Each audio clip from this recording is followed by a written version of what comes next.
Hey, Kyle Larry, my mind is on sports. What's up, man? It's your boy Lou Williams, and I got my mind. Hey, I'm TRP, and my mind. Rodney McLeod, free safety for the St. Louis Rams, and my mind is on sports. One of the things that stood out to me, we talked about the Ohio State game and what the other Kelsey did. Yeah. So if you want to elaborate on that a little bit more.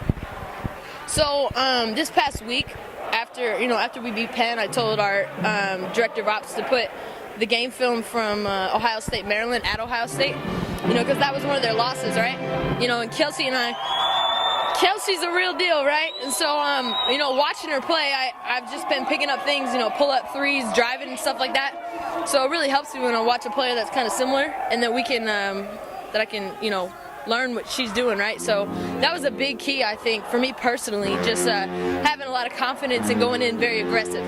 All right, we were talking about you guys pushing the pace, and you guys really kept the pedal on, and you did a great job with the poker face yesterday, not telling me too much, but just when did you kind of know that Maryland was kind of off their heels in the game? You know what? I don't really pay attention to what the other team's doing. We were just so locked into what we were doing. Like you said, pushing the pace. Every time we ran, good things happened. So I just knew we just got to push it, run. Chantel got so many rebounds, I was able to run, right? So it's kind of, it goes hand in hand, but that was the key of the game, I think. All right, we also talked about what you guys had to do as guards with the entry passes. A lot of jump balls. You guys did a great job digging in. And just from your perspective, at what point did you know, how hard am I going to go, or when to kind of fake and come back?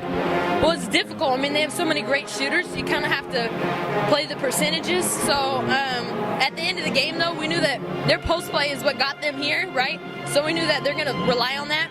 And Brianna Jones, she's a great player. She's not going to throw it out. So I knew if I dig, and as soon as she puts the ball on the ground, if I go in there and tie it up, it's going to help us. So that was just kind of a thing that the guards that really emphasized in the beginning of the game. All right, then lastly, just with you, Talia was talking about your growth. As we all know you as a scorer, everyone knows, but I was very impressed just from a floor general standpoint. How comfortable are you, and how do you think it bothered Maryland? Because they paid a lot of attention to you coming off the picks, and how it opened it up for you, your options, your passing options. I try to stay aggressive, and I've learned throughout the years, you can't shoot it every time, right? So, sorry it's only taken me 3 years to figure that out. But you know what? They keyed in really heavily on me. I knew that I could find my teammates, and credit my teammates for knocking down some big shots, right? Talia hit some, Matilda Gilden came in there and get some good ones around the rim. So I just knew I got to keep my eyes up and find somebody that's open if there's two, yellow jerseys on me. All right, lastly, you were talking about the similarities between you and Kelsey, and I was kind of chuckling over there. A couple times you went to the hezzy, and you got the defender at the top, kind of when they were trying to trap the freeze. And how did that open up the backside? Because Talia was kind of chilling back here on the wing. Are you talking about on that last shot? Yeah. Okay, so I knew I got to attack the hip of the post player, right? So kind of have to freeze, change speed, change pace, attack. And then that girl had to make a decision, right? So she stopped the layup, which is the right decision, and then, kicked it out. And T's money in those clutch situations, so she knocked it down, and I think that was the kind of the point in the game.